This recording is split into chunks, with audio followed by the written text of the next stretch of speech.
नमस्कार. तुम्हाला एव्हाना आता माहिती झालं असेल, आपण निर्मल विसावा सेलिब्रिटीमध्ये वेगवेगळ्या लोकांच्या मुलाखती घेतो आणि ती निर्मल विसावाची खास सेलिब्रिटी असते. का बरं? तर पूर्वस्मृती हिलिंग पद्धतीच्या माध्यमातून त्यांनी स्वतःच्या आयुष्यामध्ये सकारात्मक बदल आणला आहे. मग ह्या सगळ्यांची जर्नी मुद्दामून तुमच्यासमोर आणण्याकरता आपण चालू केलेला हा उपक्रम. आज आपण भेटणार आहोत एका व्यक्तीला जी IT क्षेत्रात कार्यरत आहे.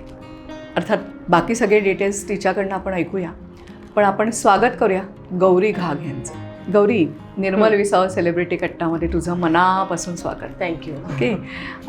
मला पहिल्यांदा असं सांग की तुझं एक्झॅक्ट क्षेत्र काय, करिअर कशामध्ये आहे? ओके. हां, तुम्ही बोललात तसंच IT सॉफ्टवेअर क्षेत्रात मी गेले 20 वर्ष काम करते. बापरे. आणि सध्या एका इन्व्हेस्टमेंट बँकेत आहे ॲज अ सिनियर मॅनेजर. वा, म्हणजे जबाबदारीची पोस्ट आहे. हो. म्हणजे भरपूर स्ट्रेस आणि हो, नक्कीच. पण अदरवाईज पण आम्ही ऐकलंय की IT क्षेत्रामध्ये खूप प्रमाणात स्ट्रेस आहे किंवा खूप वर्किंग लोड असतो किंवा खूप वर्किंग आवर्स असतात.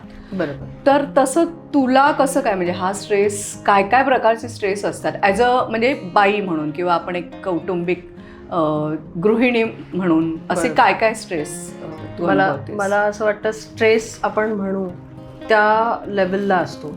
म्हणजे ॲज अ वर्किंग मदर जेव्हा मी काम करते तेव्हा उद्या मुलाला डब्यात काय द्यायचं इथपासून ते ऑफिसमध्ये एखादं मोठं प्रोजेक्टवर काम करताना कशा गोष्टींना हँडल करायचं किंवा कसं आपण पुढे जायचं एखाद्या चॅलेंज आल्यावर किंवा एखादा प्रॉब्लेम आल्यावर. तर मला वाटतं 1000 प्रकारचे वेगवेगळे स्ट्रेस असतात जेव्हा आपण काम करतो. आणि मुळात जेव्हा एक वुमन म्हणून मी स्वतःला बघते तेव्हा मला असं खूप वेळा वाटतं की बायका ह्या इमोशन्सशी जुडलेल्या असतात. त्याच्यामुळे मला 1000 वेळा हे सांगितलं जातं अरे स्ट्रेस घेऊ नको, पण तो मला असं वाटतं की आपल्या हातात नसतो आणि तो येतच असतो. म्हणजे दरवाजा नेहमी ओपन असतो स्ट्रेस येण्यासाठी, तो जाण्यासाठी कधी नसतो. साधी म्हणजे मी तेच म्हणते, मी जेव्हा नोकरी करायची तेव्हाचं आठवून मला असं जाणवतं की ती गाडी एक रोजची पर्टिक्युलर पकडणं, बरोबर, त्याच्याकरता सुद्धा किती स्ट्रेस असतो. बरोबर. आणि मग घरातल्या जबाबदाऱ्या जर व्यवस्थित नाही पार पडल्या तर त्याच्यामुळे वाटणारी गिल्ट हा सुद्धा एक स्ट्रेस निर्माण करणारी इमोशन आहे. बरोबर. सो अशा पद्धतीने स्ट्रेसमधनं तू जवळजवळ माझ्या मते 20 वर्ष जातेस. हो. मग त्याच्यामध्ये तुझ्या आयुष्यामध्ये किंवा तुला पूर्वस्मृती हिलिंग पद्धतीची माहिती कशी काय मिळाली? असंच एकदा मला आठवतं जवळजवळ 7 ते 8 वर्षांपूर्वी जेव्हा माझ्या करिअरमध्ये थोड्या मागे पुढे गोष्टी होत होत्या तेव्हा माझा मुलगा पण लहान होता आणि घरी मी तेवढा वेळ देऊ शकत नव्हते. आणि त्यात दोन्ही प्रायोरिटीज जेव्हा एक सेम टाईमला आपल्या समोर येतात तर नक्की काय करायचं नाही सुचत किंवा स्ट्रेसमध्ये आपल्या थोडा हेल्थवर इश्यू यायला लागतात. तर तशीच एक सिच्युएशन माझ्या आयुष्यात आलेली. कुठेतरी आपण सगळ्यात आधी मोकळे होतो आपल्या फॅमिलीकडे. तसंच मी माझ्या मोठ्या बहिणीशी बोलले आणि ती तेव्हा तुमच्याशी किंवा निर्मल विसावाशी कॉन्टॅक्टमध्ये होती आणि तिच्याकडनं मला हे कळलं आणि तेव्हा मग मी मला आठवतं मी तुम्हाला अप्रोच केलं. आता त्याच्यानंतर आपली नेहमीप्रमाणे आपण टॅरो रिडिंग करतो. मग तुला तुझ्याकरता म्हणून खास तयार केलेला मंत्र दिला जातो. बरोबर. मग मेडिटेशन ऐकणं, डिस्टन्स हिलिंग वगैरे आपल्या ज्या काही त्रिसूत्री आहे त्याच्यामध्ये आपण हे करतो. पण मला एक बेसिकली तुला असं अगदी विचारायचं आहे खास की अशी तुझ्यासारखं ज्याचं कार्यक्षेत्र आहे किंवा ज्याला वेळ भरपूर द्यायला लागतो किंवा स्ट्रेस भरपूर प्रमाणात असतो, अशी बरीच लोक हे सगळं बघत असतील. मला तुला विचारायचं आहे की मी चान दिल्यानंतर किंवा मेडिटेशन तुला सजेस्ट केल्यानंतर ते तू कसं काय मॅनेज केलंस? म्हणजे मुलगा लहान आहे तर कुटुंबातल्या जबाबदाऱ्या आपल्याला कमी नसतात. अगदी स्वयंपाकापासून त्याच्यामध्ये काय आणायचं आहे, उद्या काय डब्यात करायचं आहे, हे सगळं पासून ऑफिसच्या सगळ्या जबाबदाऱ्या. जेव्हा तुम्ही एका पर्टिक्युलर चांगल्या पोस्टला असता, तुमच्या हाताखाली टीम असते तेव्हा, तर ह्या सगळ्या गदारोळात म्हणा किंवा ह्या सगळ्या परिस्थितीमध्ये चांटिंग आणि मेडिटेशन रेग्युलर करणं हे तू कसं काय जमवलंस? मी या पर्टिक्युलर माझ्या प्रवासाला सुरुवात केलेली मेडिटेशनच्या तेव्हा मला खरंच हा मोठा प्रश्न होता की मी मेडिटेशन करू शकते का किंवा माझं हे वय योग्य आहे का. कारण ही मला एक वाटतं की ही एक गैरसमज आहे आपल्या ह्याच्यात की लहान वयात आपण मेडिटेशन करू शकत नाही किंवा बऱ्याच लोकांच्या डोक्यात हेही असतं की मी फोकस करू शकते का. सुरुवातीला मला स्ट्रेसमुळे रात्री झोपेचा भयंकर प्रॉब्लेम होता. आणि मला आठवतं जेव्हा मी हे तुमच्याशी बोललेले तेव्हा तुम्हाला हा प्रॉब्लेम कळलेला. तुम्हीच मला हे सजेस्ट केलेलं, काही हरकत नाही, तू मेडिटेशन कानात लाव आणि झोपून जा. तुला झोप लागली तरी ते मेडिटेशन काम करतं. आणि अगदी तसंच झालं. मला आठवतं मी फर्स्ट टाईम जेव्हा मेडिटेशन ऐकलं तेव्हा ते ऐकता ऐकता मी झोपलेले आणि आपले जे 7 चक्र आहेत त्यातलं मला आठवतही नाही किती चक्र मी ऐकू शकले. सो ती पॉवर मला जाणवली. मेडिटेशन ऐकता ऐकता झोपणं काय असतं किंवा ती गाढ झोप जेव्हा तुम्हाला मिळते तेव्हा त्याचे इफेक्ट काय असतात ते मला जेव्हा कळलं तेव्हा त्याच्यावर माझा पहिल्या 2 दिवसातच विश्वास बसला. मी त्याच्यानंतर खूप वेळा प्रयत्न केला की मी जागी राहीन आणि हे मेडिटेशन पूर्ण ऐकेन. कारण कुठेतरी ही भावना डोक्यात होती, विचार होते की जेव्हा ते पूर्ण ऐकेन तेव्हा मला त्याचा उपयोग होईल. पण तसं काहीच नव्हतं. खूप वेळा हे प्रश्न क्वेरीज घेऊन मी तुमच्याकडे आले आणि त्याचा इम्पॅक्ट हळूहळू जेव्हा ते 21 वेळा मी पूर्ण ऐकलं तेव्हा मला पूर्णपणे तो जो त्याचा इम्पॅक्ट दिसला किंवा त्याचे जे रिझल्ट्स आले त्याच्यामुळे माझा ह्याच्यावर पूर्णपणे विश्वास. आणि माझंच कशाला, मी खूप वेळा हे बघितलेलं की माझ्या मुलासाठी मी हे करायला लागले. ज्या भावनेत, ज्या आवाजात तुम्ही बोलता तसंच मी त्याच्यासाठी हे 7 चक्रांवर जेव्हा त्याच्याशी बोलायला लागली, कधी तो आजारी असायचा किंवा कधी त्याच्या छोट्या छोट्या प्रश्नांवर त्याची भीती असायची, तो अवघ्या 5 वर्षाचा होता तेव्हा हे मी त्याच्यासाठी इम्प्लिमेंट करून बघितलेलं आणि तो प्रयत्न सक्सेसफुल झाला. आणि त्याच्यानंतर त्यालाच स्वतःहून ही इच्छा यायला लागली. तो स्वतःच रात्री झोपताना मला बोलायचं की आज आपण सो त्याला हे इझी व्हावं म्हणून मी सांगायची हे तुम्ही माझ्या डॉक्टर आहात, त्याच्यासाठी तुम्ही माझ्या डॉक्टर आहात, माझ्या मनाच्या डॉक्टर. सो त्याच्या छोट्याशा त्या ह्याच्यावर तो प्रत्येक वेळी त्याच्या आयुष्यात काही प्रश्न आले किंवा त्याला बरं नाही असं जरी वाटलं तरी तो येऊन मला बोलायचा, आज मला तुमच्या डॉक्टरांचं औषध हवंय. सो मला असं वाटतं की मेडिटेशन खरोखर आपल्या मनाचं औषध आहे आणि ती एक माझा दृढ विश्वास आहे त्या गोष्टीवर, त्याच्यामुळे ते मी कंटिन्यू करू शकते. सो म्हणजे बेसिकली रात्री सगळं आवरून झोपल्यानंतर जी वेळ आपली असते की जिथे आपण झोपतो म्हणजे शांतपणे, त्यावेळेला तुला कुठेतरी मेडिटेशनमधनं हा सगळा पॉझिटिव्ह ऊर्जेचा सपोर्ट मिळत होता. हा प्रश्न तुला मुद्दाम विचारते कारण जनरली कसं असतं, मेडिटेशन करणं ही आपल्याकडे कॉन्सेप्ट आहे, पण पूर्वस्मृती हिलिंग पद्धतीमध्ये 7 चक्राचं क्लिन्झिंग बॅलन्सिंग करायचं असेल तर तुम्हाला मेडिटेशन ऐकणं ही कॉन्सेप्ट आहे. बरोबर आहे. जनरली लोकांना असं वाटतं की अरे मी आता झोपले, मग जसं तुला वाटायचं की मला त्याचा फायदा नाही मिळणार, पण दुसऱ्या दिवशी उठल्यानंतर मग तुला ज्या पद्धतीने फ्रेश वाटायचं त्याच्यावरून तुझा कदाचित हा विश्वास हे केला असेल, वाढला असेल. आणि मग चांटिंग कसं, कारण आपल्याकडे कसं आहे सकाळी 21 वेळा म्हणायचे, म्हणजे दिवसातनं 2दा म्हणणं कंपल्सरी, मग ती वेळ कशी काय मॅनेज केलीस? चॅन्टिंगसाठी पण वेळ काढणं खरंच कठीण होतं. जसं मेडिटेशनला मला एक ऑप्शन होता की मी रात्री ते ऐकायला लागले किंवा रात्री थोडी 10 मिनिटं स्वतःचा वेळ वाढवला. पण मला असं वाटतं की जेव्हा आपण स्वतःसाठी काही करू इच्छितो तेव्हा स्वतःला ती 10-15 मिनिटं निश्चित देऊ शकतो. त्याच हिशोबाने स्वतःचं थोडंसं स्केड्यूल बदलून 15 मिनिटं काढून त्या अवघ्या 15 मिनिटात मला वाटतं आरामात 21 वेळा आपण तो जो छोटासा मंत्र असतो वाचू शकतो. आणि तसंच मी ते कंटिन्यू करायला लागले. कधी कधी ऑफिसला जाताना अगदी रिक्षातही तो वाचू शकत होते मी, कारण जेव्हा आपण त्या हिशोबाने फोकस करतो आणि एखादी गोष्ट वाचत असतो तेव्हा ते इझिली शक्य होतं. आणि 2 वेळा तो मला वाटतं तुम्ही मला सांगितलेलं मला आठवतं, तो एक औषध घेतोय तसं मी त्याच्याकडे बघायचे की मी सकाळी हे वाचायचं मला आणि संध्याकाळी मला वाचायचं. आणि आपण नॉर्मल आयुष्यात जेव्हा जगतो तेव्हा पोथी पण वाचतो ना, देवाचे मंत्र वाचतोच ना, मग तसंच त्याच्याकडे बघून ते मी कम्प्लीट केलं. एक्झॅक्टली. आणि तुला अनुभव पण आला असेल की तू जसं मंत्र म्हणतेस, बरं तो मंत्र कसा स्पेसिफिकली तुमच्याकरता डिझाईन केलेला असतो, तुमच्या समस्येकरता असतो, त्यामुळे तो म्हणायला लागल्यानंतर डेफिनेटली तुम्हाला रिलॅक्स वाटणं वगैरे हा पहिला मला वाटतं अनुभव येतो.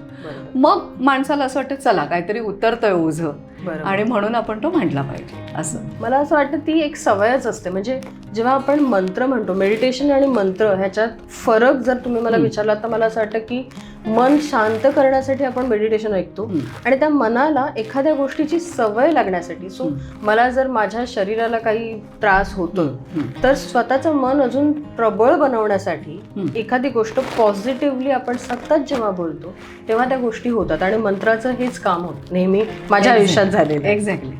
आणि म्हणजे मी त्यानिमित्ताने सांगू इच्छिते की हा मंत्र जेव्हा आपण उच्चारतो तेव्हा त्या व्हायब्रेशन ज्या असतात त्या आपल्या सेल मेमरीचं ॲटोमॅटिकली शुद्धीकरण आणि संतुलन करतात. बरोबर. सो जसा त्या निगेटिव्ह इमोशनचा इम्पॅक्ट कमी होतो तुमच्या म्हणजे काय म्हणतात क्लॅरिटी आहे तसं. तर बेसिकली आता तू निर्मल विसावशी जवळजवळ 8 ते 9 वर्ष कनेक्टेड आहेस बरोबर, आणि तो जर्नी तुझा चालू आहे म्हणण्यापेक्षा अजूनही तू ते सगळं मेडिटेशन ऐकणं वगैरे सगळं करते आहेस. तर या सगळ्या तुझ्या प्रवासाबद्दल असं काही विशेष तुला सांगायला आवडेल का? किंवा मला असं वाटतं तुझा काही तो करोनातला जो अनुभव आहे तो पण एक अनुभव असा नक्की शेअर कर, असं की मनाची ताकद असेल आणि कोणीतरी आपल्या पाठीशी आहे किंवा काय सपोर्ट आहे आपल्याला कोणाचा, की माणूस कशी मात करू शकतो. नक्कीच. मी मुळात तुम्हाला आधी हे सांगू इच्छिते की माझा मुलगा तेव्हा अवघ्या 8 वर्षाचा होता जेव्हा हे माझ्याबरोबर झालं. इनिशियली जेव्हा मला त्रास व्हायला लागला, कंटिन्यू ताप येत होता जो 103 104 होता आणि मला सांगितलंच जात नव्हतं नक्की काय आहे. आणि जेव्हा टेस्ट किंवा सिटी स्कॅन केलं गेलं तेव्हा त्याच्यात आलं की आहे बाबा. तोपर्यंत मी ॲडमिट झालेली होती. नॉन कोविड हॉस्पिटलमध्ये मी जवळजवळ 3 दिवस होते. आणि त्याच्यानंतर हे सिटी स्कॅनचे रिझल्ट आले ज्याच्यात मला कोविड आहे हे सांगितलं गेलेलं. मला अजूनही आठवतं ज्या क्षणाला ते रिपोर्ट आले त्या क्षणाला मी तुमच्याशी बोलले होते आणि मी तुम्हाला बोललेले की मला दुसऱ्या हॉस्पिटलमध्ये नाही जायचं आहे, कोविड हॉस्पिटलमध्ये नाही जायचं आहे आणि तुम्ही मला सांगा काय करायचं आहे. आणि एकच दिवस, कारण तो संडे होता, मला अलाउड होतं की मी त्या हॉस्पिटलला राहून नेक्स्ट डे मला डिस्चार्ज मिळणार होतं. त्या दिवशी हिलिंग झाले. त्या दिवशी माझे जे चॅन्टिंग होते ते आले माझ्याकडे आणि ऑलमोस्ट एक कंटिन्युअस तो चांट मी बोलत होती आणि त्यात खरोखर चांटमध्ये इतकी शक्ती होती. माझ्या मनात मी स्वतःला हा डिसिजन घेतलेला किंवा ठरवलेलं की मला कोविड हॉस्पिटलमध्ये जायचं नाही आहे. माझ्या बाळाला सोडून मी पहिल्यांदा अशी 3 दिवस त्याच्यापासून लांब राहिले होते. तर मला कुठेतरी दुसऱ्या दिवशी माझ्या घरी जायचं आहे. आणि माहीत नाही कसं झालं काय झालं, त्या मंत्रांचेच हे कुठेतरी आणि तुमच्या मेडिटेशनमुळे जे माझ्यावर एक संस्कार केले जातात त्यामुळे कुठेतरी ती शक्ती आली असेल असं मला वाटतं. औषधं तीच होती, ज्या ज्या गोष्टी मी करत होत्या त्या सुद्धा कंटिन्यू होत्या. असं नाही मी बोलणार की मी औषधं थांबवली होती, पण ती तेव्हा चेंज झाली नव्हती. कोविडमध्ये सर्दी खोकला ताप ह्या गोष्टी होत्या आणि त्याच्यावरच ती औषधं कंटिन्यू केली गेली होती. मी माझ्या डॉक्टरांना पण मी सांगितलं की मला कोविड हॉस्पिटलमध्ये ॲडमिट व्हायचं नाही, मला प्लीज तुम्ही डिस्चार्ज द्या, मी घरी जाईन, मी क्वारंटाईन राहीन. पण मला जर मी कोविड हॉस्पिटलमध्ये गेली तर मला कुठेतरी ही भीती होती की मी परत येणार नाही. आणि जेव्हा मी हे तुमचे चांट्स आणि मेडिटेशन एक 3-4 दिवस कंटिन्यू केले, मला ऑफकोर्स 2 दिवसांनी त्यांनी डिस्चार्ज दिलेला. मी घरी जाऊन ते कंटिन्यू केले. मला 3ऱ्या दिवशी पूर्णपणे बरं वाटलं होतं. ते मेडिटेशन असेल, मंत्र असतील, मी ते एक स्वतःशी निश्चय करून कन्सिस्टंटली त्याच्यावर काम केलं. स्वतःच्या डोक्यात जेव्हा ते वाईट विचार यायचे की माझ्याबरोबर काय होणार आहे, कारण कोविड ही भीती खूप होती. कारण कोविड ज्याला होत होता मोस्टली लोकांना हेच ऐकायला येत होतं की अरे ह्याला पण कोविड झाला, अरे हा पण गेला कोविड. ती सिच्युएशन किंवा ती एक भीतीची लहर होती असं मला वाटतं. आणि त्याच्यामुळे त्याच्यातून मी परत येईन की नाही असे विचारही खूप वेळा आले. मला आठवतं मी तुम्हालाही खूप वेळा त्रास दिला. त्या 7-8 दिवसात मी तुमच्याशी सतत कॉन्टॅक्टमध्ये होते, अगदी फोनवर जमलं नसलं तरी. आणि तुम्ही तेव्हा माझे हिलिंग केलेले हेही मला आठवतं. तर कुठेतरी ते हिलिंग मंत्र जे तुम्ही मला दिलेले ते आणि मेडिटेशन त्याच्यामुळेच ह्याच्यातून मी पूर्णपणे बाहेर पडले. आणि अवघ्या 4 दिवसात पडलेले जेव्हा मला मी घरी आल्यानंतर हे मला चांगलं आठवतं. सो बेसिकली मला तेच सांगायचं आहे, ह्याच्यामध्ये मला काही कुठली चमत्कार वगैरे असं हायलाईट नाही करायचं आहे. पण शेवटी असं आहे, प्रत्येक गोष्टीकरता मनाची ताकद मनाची ताकद. आणि हे सगळी सिस्टीम किंवा त्रिसूत्री आहे ती मनावरच काम करते. आणि त्यामुळे तुम्हाला जे हवं आहे ते साध्य करण्याकरता लागणारी मानसिकता तुम्हाला आहे, बरोबर, मानसिक सामर्थ्य येतं. आणि म्हणून मग तुमचा पुढचा प्रवास हा थोडासा, कारण मग ती श्रद्धा म्हणा किंवा हे त्याने ते आणखीन त्याचं बळ वाढतं. बरोबर बरोबर. तुझ्या मुलाच्या बाबतीत तू मगाशी थोडक्यात ओझरत उल्लेख केला होता. बरोबर. तर अजून काही त्याचे काही तुला हे शेअर करायचे आहेत का? त्यांना तो खूप चंचल आहे. हां, ओके. जेव्हा जसं आम्हाला कोविडमध्ये वर्क फ्रॉम होम चालू झालेलं, ऑफकोर्स स्टडी फ्रॉम होम पण सगळ्यांचंच होतं, स्कूल फ्रॉम होम पण सगळ्यांचंच होतं, तेव्हा खूप वेळा असं मला जाणवायचं की तो कुठेतरी त्यांना हे सगळं नवीन होतं मुलांना, आणि तिथे फर्स्ट टाइम त्याने त्याच्या आयुष्यात हे ऐकलेलं. कारण मला असं वाटलं की मी त्याला एकदा ऐकायला द्यावं. जी रात्री मी स्वतःसाठी ती 15 मिनिटं काढत होते तेव्हा मी ते हेडसेटवर ऐकत होते मेडिटेशन, दुसरा हेडसेट त्याच्या कानात घातला आणि मला फर्स्ट टाइम मी बघितलं त्याला की तो शांतपणे झोपला. कारण त्याची पण झोप डिस्टर्ब झालेली कोविडमध्ये. मला आठवतं की तो नीट झोपत नव्हता किंवा रात्री लेट पर्यंत. तर तो फर्स्ट इन्स्टन्स होता. आणि दुसऱ्या दिवशी जेव्हा मला असं वाटलं की हा थोडासा चंचल आहे, कॉन्सन्ट्रेट करू शकत नाही, तेव्हा मी तुमच्याशी बोलले. तुम्हाला मी सांगितलं की त्याने मेडिटेशन पण पूर्ण ऐकलं आणि तेव्हा तुम्ही मला काही गोष्टी त्याच्यासाठी दिलेल्या. मग तो ते म्हणू शकत नाही म्हणून मी तो मंत्र त्याच्यासाठी बोलत होते किंवा त्याला इमॅजिन करत होते तो मंत्र म्हणताना, आणि त्याचा इम्पॅक्ट त्याच्यावर खूप छान झाला. मग हळूहळू जेव्हा तो ते ऐकायला लागला त्याची पण झोप रेग्युलर झाली. तो ते पूर्ण मेडिटेशन ऐकून मग झोपी जायचा आणि नंतर हळूहळू त्याला त्याची सवय लागली. मग त्यानंतर मला आठवतं जेव्हा पण तो आजारी असेल किंवा जेव्हा पण त्याला दुसऱ्या दिवशी पेपरची भीती असेल, मम्मा उद्या मॅथ्स आहे, मला मेडिटेशन ऐकायचंय किंवा मला डॉक्टरांचा आवाज ऐकायचा, तर त्या ह्याच्यात त्याची गोडी त्याला लागली. किंवा तो अजूनही कधी कधी म्हणतो की मम्मा मला I am not feeling well, मला ना तू मेडिटेशन कर. सो त्याच्यासाठी हे मेडिटेशन करणं आहे. तर तू कर, म्हणजे तू तुझ्या आवाजात बोल किंवा तू मेडिटेशन ऐकव, ही साधी सोपी डेफिनेशन असते त्याची. आणि त्याला त्याचा फरक पडतो. सो आय एम हॅपी की मी त्याला हे देऊ शकते त्याच्या ह्याच वयात. कारण आम्हाला कळेपर्यंत आम्ही एवढ्या वयात आलो, पण त्यांच्या ह्याच वयात जर त्यांच्यावर हे संस्कार आपण करू शकलो तर ती एक मानसिक ताकद त्याच्याबरोबर लाईफ लॉंग राहणार आहे. नाही, कारण कोविडच्या काळात मुलांवरती खूप हे झालं. त्यांना पण आपणच सगळे गांगरलेले घाबरलेलो होतो, तर त्यांचा इम्पॅक्ट त्यांच्यावर होणारच. ओके, आता हा तुझा वैयक्तिक बाबतीतले अनुभव आपण ऐकले, पण बेसिकली IT क्षेत्रामध्ये असलेला जो स्ट्रेस आहे तो हँडल करण्याच्या दृष्टिकोनातून किंवा करिअरमध्ये जे काही स्ट्रेस असतात ते हँडल करण्याच्या दृष्टिकोनातून तुला ह्याची मदत कशी झाली? मला आठवतं जेव्हा माझं पहिलं तुमच्या बरोबरचा अनुभव होता तो ह्याच करिअरच्याच दृष्टीने आला होता. कारण कुठेतरी माझं अचानक खूप काम वाढलेलं आणि ती सिच्युएशन किंवा तो फेज असा होता की मी सकाळी 10 वाजता ऑफिसला जायचे आणि दुसऱ्या दिवशी पहाटे 3ला यायचे किंवा 4ला यायचे. मुलगा लहान होता, कुठेतरी फर्स्ट टाइम असं त्याच्या आयुष्यात होत होतं, त्याच्यामुळे त्यालाही हे जमत नव्हतं किंवा त्यालाही कुठेतरी ऍडजस्ट करता येत नव्हतं. आणि ती गिल्ट जी होती एक आई म्हणून की माझ्या मुलाला मी भेटूच शकत नाही, कारण मी यायची तोपर्यंत तो झोपलेला असायचा, मी दुसऱ्या दिवशी निघायची तोपर्यंत तो झोपलेला असायचा कधी कधी. कारण कधी मी खूप लवकर निघायचे, म्हणजे हार्डली 2 तास आम्ही झोपायचो. आणि it was not only for me, माझी पूर्ण टीम त्या लेवलला काम करत होती आणि प्रचंड स्ट्रेस होता. ते प्रोजेक्ट कॅनडा बँकेसाठी आम्ही करत असल्यामुळे, कॅनडाच्या एका बँकेसाठी आम्ही करत असल्यामुळे आपला एंड ऑफ द डे हा त्यांचा स्टार्ट ऑफ द डे होता. आणि तो जो वेळ किंवा तो जो टाइम झोनचा गॅप होता तो ओव्हरकम करण्यासाठी, ओव्हरलॅप करण्यासाठी आम्हाला त्या वेळेतच काम करावं लागत होतं. तो प्रचंड स्ट्रेस होता, वेळ देऊ शकत नव्हते, मुलाला वेळ नाही, स्वतःसाठी वेळ नाही. आणि दुसरा एक प्रॉब्लेम म्हणजे जसं मी तुम्हाला बोलेन की करिअरमध्ये जसं आपण ग्रो करतो तसं रिस्पॉन्सिबिलिटीज पण वाढतात. मला आठवतं तेव्हा माझ्या टीममध्ये 2 मुली होत्या, त्यातली एक प्रेग्नंट होती आणि एकीला खूप मोठा आजारही झालेला. त्या दोघीही त्या वेळेला माझ्याबरोबर असायच्या बाकी मुलांबरोबर, आणि ती एक वेगळी रिस्पॉन्सिबिलिटी होती. तर त्यामुळे ही सिच्युएशन मी कशी बदलू शकेन हे मला कळत नव्हतं. कुठेतरी चॅलेंजेस खरे होते, समोर त्याची आन्सर्स मिळत नव्हती. आपल्याला काही वेळेला आपले विचार थांबले जातात. आणि मी तुम्हाला अप्रोच केलेलं. मेडिटेशन चालू झाल्यावर एक 3-4 दिवसात थोडासा विचारांमध्ये बदल झाला. काही गोष्टी जे चॅलेंजेस होते त्यांच्यावर सोल्युशन्स आपोआप सुचली गेली आणि त्याच्यावर फोकस करून कुठेतरी काम केलं गेलं. सो हा फर्स्ट इन्स्टन्स होता. पण असे बरेच अनुभव हळूहळू नंतर आले. म्हणजे मी आता त्या कंपनीत काम करत नाही, मी दुसऱ्या कंपनीत काम करते किंवा त्याच्यानंतर मी 2-3 जॉब चेंज केले.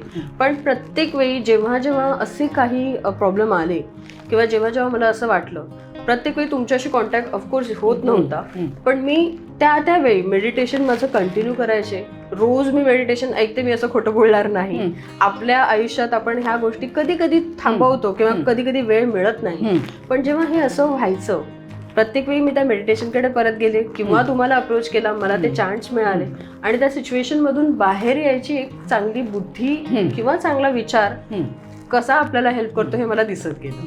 सो म्हणजे मला तेच म्हणायचे की पर्सनल आयुष्यात असेल, कौटुंबिक आयुष्यात असेल आणि करिअरच्या लेवलला सगळ्या बाजूने तुला ह्याची मदत झालेली आहे. आणि अर्थातच कसं आहे, सगळ्या गोष्टीचं मूळ हे मन आहे. आणि जेव्हा मनामध्ये प्रचंड स्ट्रेस असतो, समोर असलेली उत्तरं पण आपल्याला कळत नाही किंवा आपण फ्रीज होऊन जातो, म्हणतात तसं स्टक होतो कुठेतरी.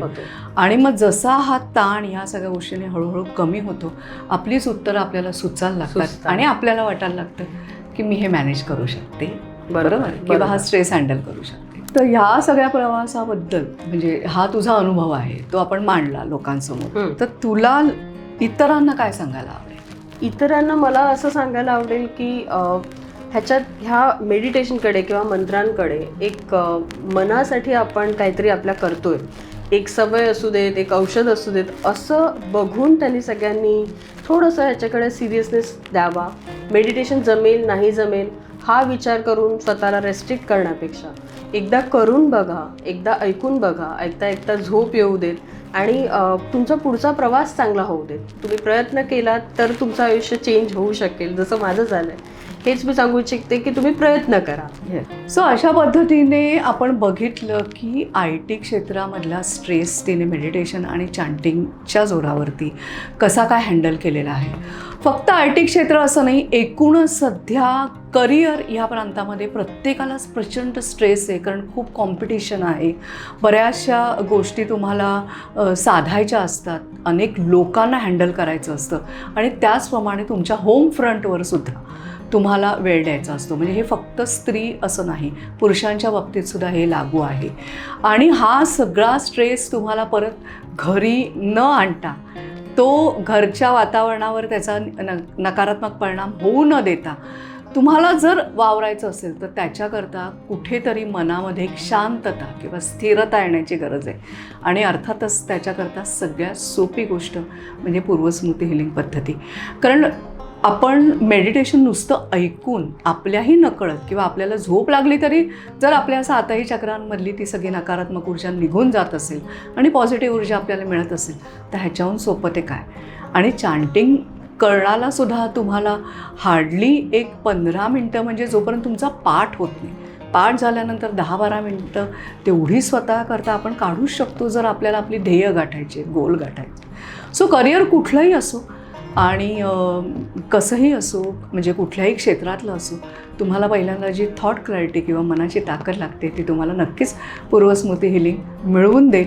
आणि हेच आपल्याला जाणून घेतलं आपण आज गौरीशी गप्पा मारत. तुम्हाला हे एपिसोड कसा वाटला आणि त्यांचे अनुभव जे किंवा त्या ज्या स्ट्रेसमधनं गेल्या त्या स्ट्रेसमधनं तुम्ही गेला असाल तर त्याच्याविषयी आम्हाला नक्की कमेंटमध्ये लिहून कळवा की तुम्हाला कसं ह्या सगळ्यातनं बाहेर पडायचं आहे किंवा तुम्ही कुठल्या प्रॉब्लेममधनं जात आहे, राईट. तर आम्ही तुम्हाला यूट्यूबवरची आमची काही मेडिटेशनसुद्धा सुचवू की जी तुम्ही ऐकू शकतात. आणि तुम्हाला वैयक्तिक कन्सल्टेशन करता आपला नंबर आहेच, तिथे संपर्क करा. धन्यवाद.